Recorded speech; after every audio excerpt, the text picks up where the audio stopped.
nous ayons choisi ce jour, que ce jour ait coïncidé avec la célébration de ce douloureux événement qui est là, le naufrage du bateau le Joola. Certains ont voulu dire pourquoi organiser ça ce même jour. Mais symboliquement, c'est la somme de nos négligences coupables et celle de nos autorités politiques qui est à la base de toutes les catastrophes que nous vivons. Si on en est là, c'est parce que malheureusement, des comportements comme ceux que nous voulons de décrire ont privé le pays d'un certain nombre d'atouts qui jettent aujourd'hui les jeunes dans les océans. Ont privé le pays d'un certain nombre d'atouts qui auraient réglé la question des inondations, puisque 750 milliards sont supposés avoir été engloutis. Il ne faut pas sous-estimer ces comportements. À chaque fois qu'on ment au peuple et à chaque fois qu'un centime est détourné de son objectif, c'est une infrastructure, c'est des décisions de politique publique qui auraient impacté positivement sur la vie des Sénégalais qui aura été compromis. Et c'est pourquoi nous voulons que le peuple sénégalais mesure la gravité de cet instant. Le vrai débat, il est là. Ce n'est pas les diversions qu'on nous sert tous les jours à travers les médias et les réseaux sociaux. Les vrais débats dans les pays démocratiques avancés sont de cet ordre-là. Parce que c'est ça qui impacte sur la vie des Sénégalais. Et non pas les débats de personnes à longueur de journée. Et je voudrais dire ici que notre combat politique pendant toutes ces années n'a été autre chose que ça. Et nous serons à la hauteur parce que ceux qui ont donné leur vie pour que ce projet aboutisse, nous devons nous hisser à leur hauteur et les rendre fiers d'avoir combattu. Aujourd'hui est un jour important, un point de départ qui, au-delà de la présentation de ces chiffres, doit marquer une nouvelle page dans la vie de ce pays et dans la gestion des affaires politiques. Nous respectons donc la parole donnée au peuple. Cette parole est reflétée par tout notre combat. Sur ces considérations, pendant 10 ans, nous avons alerté. Je me rappelle qu'en 2018, en tant que député, j'adressais aux représentants du Fonds monétaire ici à Dakar une correspondance pour attirer son attention sur le dépassement sur les ressources extérieures de plus de 300 milliards. Cette correspondance avait été préparée par l'actuel président de la République et une petite équipe. Nous avons toujours alerté. Et j'ai toujours dit, sur la tribune de l'Assemblée nationale, qu'on ne gouverne pas un pays dans le mensonge et dans la manipulation. Aujourd'hui, que nous sommes aux affaires, nous pouvons plus aisément prouver aux Sénégalais jusqu'à quel point ils ont été manipulés. Mais rien ne sera plus comme avant. En ne présentant pas notre dossier au FMI par devoir de vérité, nous nous sommes ainsi passés de ressources de l'ordre de 230 milliards de francs CFA au mois de juillet 2024. Mais c'est la responsabilité de ceux qui ont manipulé les Écritures et qui ont privé le pays de ses ressources. Ceci pour ne pas nous mentir à nous-mêmes, mais pour ne pas mentir au peuple ni à nos partenaires techniques et financiers. Notre nouveau paradigme sera désormais de ne plus attendre, moyennant des financements, qu'on nous pose des conditionnalités qui sont des évidences et des exigences que nous devrions nous-mêmes adopter. Que nous devions nous-mêmes adopter dans la gestion de nos finances publiques, la protection des couches vulnérables, dans la bonne gouvernance et la lutte contre la corruption, le détournement de deniers publics et le blanchiment de capitaux. Effectivement, des faits qui ont été constatés et qui vous ont été présentés, au-delà de leur impact sur la situation des finances publiques, soulèvent des problématiques notamment de corruption. C'est ça qui est regrettable. Non seulement ils ont manipulé les chiffres, mais toute cette manne financière qui a été captée par le Sénégal a été détournée pour une très grande partie de ces objectifs pour enrichir les autorités politiques. Et donc la politique d'endettement effréné a donné lieu à l'utilisation des ressources de façon non transparente et favorable à une corruption généralisée. L'endettement par le biais d'offres spontanées. Là, nous abordons la méthodologie, le modus operandi pour détourner en masse les deniers publics. Ce n'est pas l'objet de ce point de presse.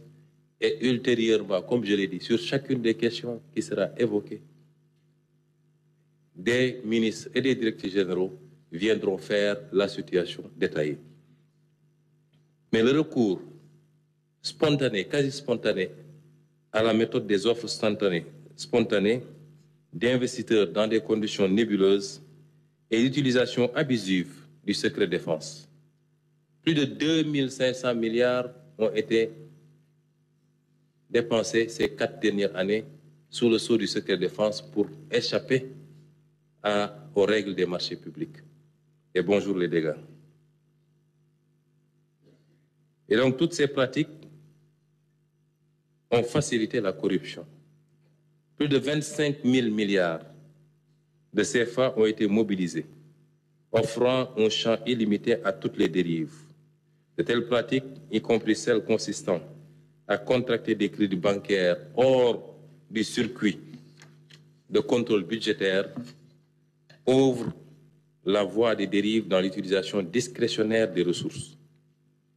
Le Trésor public s'est retrouvé dans une situation où il n'est au courant de ces opérations qu'au moment de leur effectivité ou au moment du remboursement des prêts contractés. Je pense sur toutes les mauvaises pratiques qui ont permis à des lobbies politico-affairistes de détourner une bonne partie de ces fonds de leur destination en s'enrichissant indûment à coups de centaines de milliards. Il en va de la pratique des remises gracieuses. Il en va de la pratique des remises gracieuses. Et chacun de ces points que j'évoque va faire l'objet plus tard d'un exposé qui permettra aux Sénégalais d'apprécier le carnage qui a été organisé. Il en va de la pratique des remises gracieuses, des fausses exonérations fiscales, celle des acquiescements ou autres rachats de créances, celle des certificats nominatifs d'obligation, de l'accaparement foncier et la privatisation illégale du patrimoine bâti de l'État, au profit de la famille, au profit du griot, au profit des amis. Et dans les jours à venir, vous aurez tous les détails par rapport à ces pratiques. Il y a même lieu de s'interroger sur les conditions d'attribution des marchés d'approvisionnement du pays en hydrocarbures. Et sur le surfinancement de 605 milliards de l'exercice 2023, une bonne partie a été effectivement utilisée en couverture d'opérations extra-budgétaires. La vérité n'a pas été dite aux Sénégalais sur ce dossier, comme je l'ai dit tout à l'heure. Mais nous n'avons pas trouvé ces ressources dans les caisses, ou alors une bonne partie de cette somme, lorsque le président Diomaye prenait fonction. Les responsabilités devront être situées, le ministre de la Justice en a parlé, de tous ceux qui ont eu à jouer un rôle. J'ai parlé du ministre Moustapha Ba, j'ai parlé du ministre et du Premier ministre Amadou Ba, j'ai parlé du ministre des Finances Abdoulaye Daouda Diallo, Monsieur le Président de la République Macky Sall, qui ne pouvait ignorer ces pratiques, devront expliquer aux Sénégalais pourquoi et comment ils ont pu plonger le pays dans cette situation. Si on le fait, c'est parce qu'il est indispensable, d'autant que nous allons demander aux Sénégalais de consentir à des efforts extrêmement importants les années à venir. Le ministre de l'Économie en a abordé certains, sur la subvention, sur la fiscalité et sur beaucoup d'autres aspects. Vous ne pouvez pas demander au peuple de faire ces efforts sans pour autant que ceux qui sont les auteurs de ce carnage puissent venir justifier devant ce même peuple leurs actes. Et c'est extrêmement important. Mais je ne voudrais pas terminer sur une note négative. Je veux parler au peuple sénégalais. La situation est certes pas reluisante. Nous nous y attendions, même si ce qu'on découvre dépasse l'entendement. Mais elle n'est pas irrécupérable pour autant. On a beaucoup parlé de nos relations avec les partenaires. Moi, je crois d'abord et surtout à nos efforts endogènes pour faire face à cette situation et prendre notre destin en main. À un peuple qui veut, rien n'est impossible. Et ma conviction, c'est que le peuple sénégalais veut. Et il a aujourd'hui la locomotive qu'il faut. Il a des dirigeants, et je le dis ici, sans fausse modestie, il a des dirigeants intègres, compétents, avec une vision qui sera présentée, qui a été présentée, mais qui sera opérationnalisée à partir du 7 octobre. Des équipes dynamiques, majoritairement jeunes, qui ne ménagent aucun effort pour atteindre le résultat, qui sont dans un engagement patriotique, désintéressé. Pour que ça marche, il faut que le peuple se hisse à la hauteur de ce leadership, en l'accompagnant, en privilégiant le débat qualitatif, en répondant présent à l'effort de développement qui doit tous nous interpeller. Il y aura beaucoup d'efforts à fournir. Churchill avait dit à son peuple en pleine guerre qu'il ne leur promettait pas. Tout ce qu'il pouvait leur promettre, c'est du sang et de la sueur, mais qu'au bout, il verrait la victoire. Nous n'en sommes pas à ça.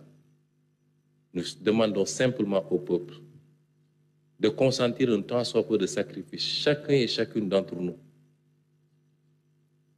Et quand nous leur présenterons la nature de ces sacrifices, qu'on fasse l'effort de dépassement qu'il faut, qu'on fasse preuve de beaucoup d'altruisme pour que la chose que nous gérons en commun puisse prospérer. Parce que si elle prospère, chacun d'entre nous individuellement va prospérer. Et nous vous garantissons, nous de notre côté, que nous ne ménagerons aucun effort. Absolument pas. Nous travaillerons d'arrache-pied, matin, midi et soir. Et nous ne tolérerons aucun écart, aucun, dans la gouvernance actuelle, pour que le résultat attendu par ce peuple puisse être atteint. Et ceci est d'autant plus important que des pays avant nous sont passés par ces épreuves, et sur des dates beaucoup plus récentes. Et ces pays aujourd'hui sont donnés un exemple parce qu'il y a eu le leadership, mais il y a également l'organisation, la discipline et l'engagement du peuple. Je vous remercie pour votre écoute et nous allons passer sans tarder à la version Wolof.